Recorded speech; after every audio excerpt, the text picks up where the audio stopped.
आइए आप सभी का जेके कंपटीशन सेंटर में हार्दिक स्वागत है। ये जीव विज्ञान का फटाफट रिवीजन चल रहा है और इस संदर्भ में ये चौथी वीडियो है। इससे पहले 3 वीडियो बना दी गई हैं। यदि किसी ने नहीं देखी हैं तो वो प्ले लिस्ट में जाकर के देख लें।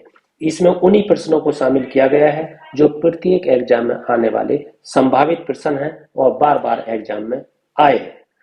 उससे पहले वर्गीकी के कुछ प्रश्न करा दिए गए हैं और जीव विज्ञान की उप शाखाओं से संबंधित, जैसे आर्निथोलॉजी में किसका अध्ययन किया जाता है, वंशागति में किसका किया जाता है, पर्यावरण में किसका किया जाता है, जीवाश्म में किसका किया जाता है, या फूलों की खेती के अंतर्गत किसका अध्ययन किया जाता है, वो सब कुछ बता दिया गया है। फिर जैव विकास से संबंधित भी बता दिया गया है। आइए आगे देखते हैं। यदि किसी उभयलिंगी पुष्प में पुंबग जायंग अलग अलग समय पर परिपक्व होते हैं तो इस तथ्य को क्या कहते हैं? भिन्न काल पक्वता कहते हैं और ये बार बार एग्जाम में आया है। आलू, शकरकंद, बंडा तथा जिमीकंद अधोभूमि उत्पादित सब्जियों में से एक रूपांतरित जड़ है, उसका नाम है शकरकंद। इस तरीके से कई बार पूछा जाता है। गन्ना, अदरक, आलू, शकरकंद में से वह जिसका संग्रह तना नहीं है उसे शकरकंद कहते हैं। ये बार बार एग्जाम में आया है। इससे पहले कई बार आपको फूलों की खेती के बारे में बता दिया गया है, जिसे फ्लोरिकल्चर कहा जाता है। एग्रोनॉमी फसलों की खेती के अंतर्गत होता है। सब्जियों की खेती को ओलोरिकल्चर कहते हैं। फलों की खेती को पोमोलॉजी कहते हैं। हार्टिकल्चर बागवानी के अंतर्गत होता है। सब्जी के लिए ओरोलिकल्चर होता है। पिसीकल्चर में मछलियों का अध्ययन किया जाता है। ये सब कुछ बता दिया गया है। आइए आगे देखते हैं।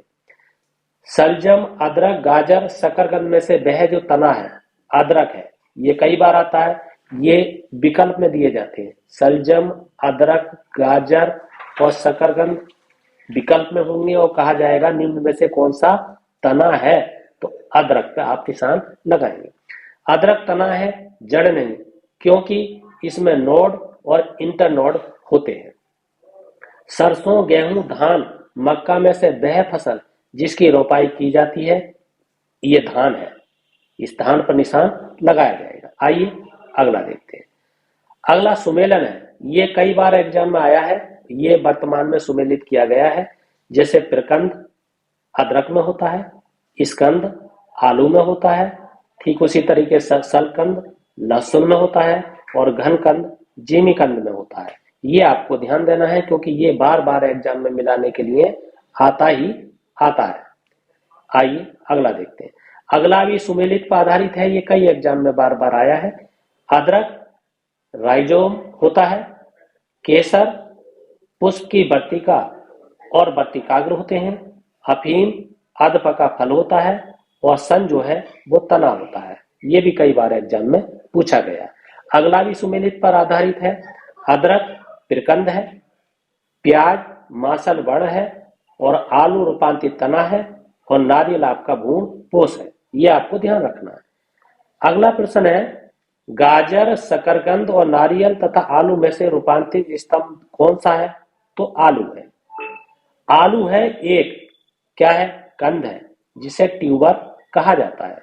जैव उर्वरक प्रबाल मूल, लाइकेन तथा कवक मूल में से वह जो कवकों और उत्तर पादपों की जड़ों के बीच उभययोगी प्रकार साहचर्य है उसे कवक मूल कहते हैं, अर्थात माइको राजा कहा जाता है।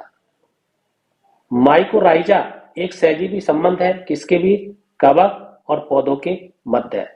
फलीदार पादपों की जड़ों में उपस्थित गांठों में पाए जाने वाले नत्रजन स्त्रीगण जीवाणु है, अर्थात नाइट्रोजन का जो स्त्रीकरण करते हैं उसको क्या कहा जाता है, सहजीवी कहा जाता है।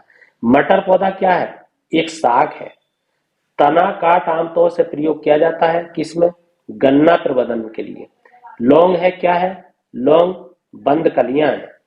जीरा, लौंग, काली मिर्च तथा हल्दी में से वह जो पुष्प कलिका होती है उसको लौंग कहा जाता है। आइए आगे देखते हैं।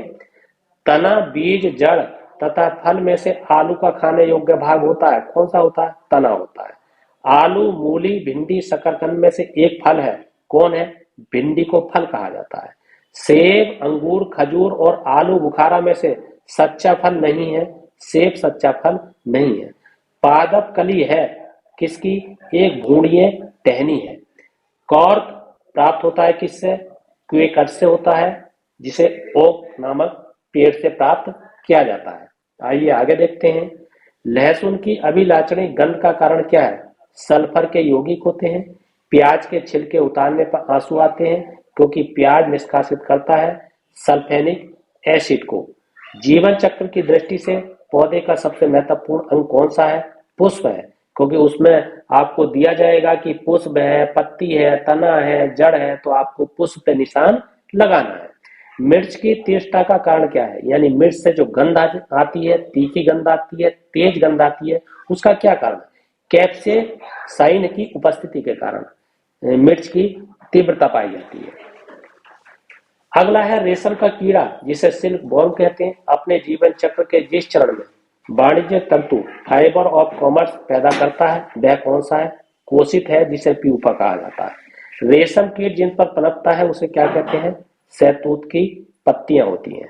रेशम, शहद, लाख तथा मोती में से वह जो कीटों से प्राप्त नहीं होता है उसको मोती कहा जाता है।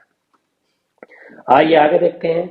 गन्ना, घृत कुमारी, कपास तथा महुआ में से वह जो औषधीय फसल है, घृत कुमारी औषधीय फसल है। इससे नाना प्रकार की बीमारियों का समाधान किया जाता है। तुलसी के पौधों का औषधीय महत्व क्या है? फिनोल एवं फ्लेवोनाइड की उपस्थिति के कारण इसका औषधीय महत्व है। कुनैन जो मलेरिया के लिए एक प्रमुख औषधि है, वह प्राप्त किससे होती है? यानी आवर्तविची पादप से होती है।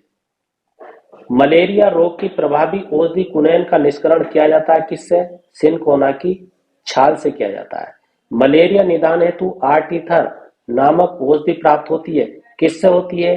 बीजीय पादप से होती है। समुद्री घास महत्वपूर्ण स्रोत है काय का? आयोडीन का प्रमुख स्रोत है।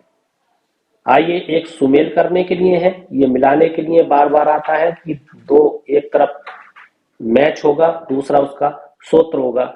जैसे उत्पाद है, इधर ये सूत्र है, किसका उत्पाद कौन है? अफीम से क्या उत्पादित होता है? फल उत्पादित होता है।